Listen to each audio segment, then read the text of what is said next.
పల్నాడులో జరుగుతున్నటువంటి దాడుల్ని మారణ హోమాన్ని గవర్నర్ కలిసి నివేదించడం జరిగింది.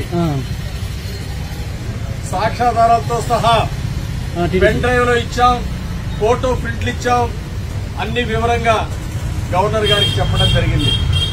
గవర్నర్ గారు దీన్ని తప్పనిసరిగా సమగ్రంగా వెరిఫై చేస్తాం, దీనికి న్యాయం జరిగేట్టు చేస్తామని చెప్పి గవర్నర్ గారు హామీ ఇవ్వడం జరిగింది. ఈరోజు పల్నాడులో అక్కడ పిన్నెల్లి రామకృష్ణారెడ్డి ఎమ్మెల్యేని వాళ్ళ తమ్ముడిని ప్రోత్సహించి యథేచ్ఛగా దాడులు చేస్తా ఉన్నారు. ఇళ్లు తగలబెట్టారు, పార్టీ కార్యాలయాలు తగలబెట్టారు, వాహనాలు తగలబెట్టారు, హత్యా ప్రయత్నాలు చేశారు. ఇంతవరకు ఒక్కళ్ళు కూడా అరెస్ట్ చేయకపోవడం చాలా దుర్మార్గం. ఎందుకు అరెస్ట్ చేయలేదు? 2 గంటల ముందు దాడులకు సిద్దమయ్యారు, ఆయుధాలతో సహా వాళ్ళని అటాక్ కి సిద్దమవుతున్నారు, ఆపండి అని చెప్పేసి పోలీసులు చెప్తే పోలీసులు పట్టించుకోలేదు. పోలీసుల ఇన్వాల్వ్మెంట్ కూడా ఈ మాచర్లో జరిగినటువంటి దాడులు వెనక, ఘోరాల వెనక పోలీసు హస్తం ఉంది.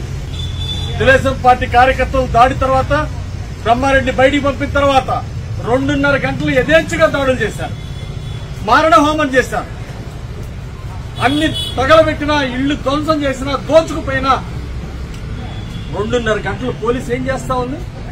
కళ్ల ముందు చూస్తూ సహకరించారు తప్ప ఆపే ప్రయత్నం చేశారా? ముఖ్యమంత్రి ప్రోద్బలంతో ఇవి జరుగుతున్నాయి కాబట్టే పోలీస్ డిపార్ట్మెంట్ నిర్వీర్యమై ఈరోజు వైసీపీ నేతలకు సహకరిస్తా ఉన్నారు. ఇది దుర్మార్గం కాదా? దీని మీద చర్య తీసుకోకపోతే, ముఖ్యమంత్రి దీని మీద స్పందించకపోతే, నేషనల్ మీడియా స్పందించిన, దేశం మొత్తం స్పందించిన ఈ ఘటన మీద ముఖ్యమంత్రి మాత్రం స్పందించలేదు. వాళ్ళ మీద చర్య తీసుకోకపోతే తాడేపల్లి ప్యాలెస్ ముట్టడి చేస్తాం. తిరగబడితే ముఖ్యమంత్రి బయట తిరిగే పరిస్థితి ఉండదని హెచ్చరిక చేస్తా ఉన్నాం.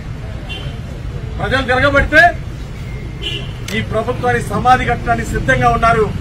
ప్రజలు తిరగబడ్డారు. ఈ ప్రభుత్వం ఒళ్ళు దగ్గర పెట్టుకోవాల్సిన అవసరం ఉంది.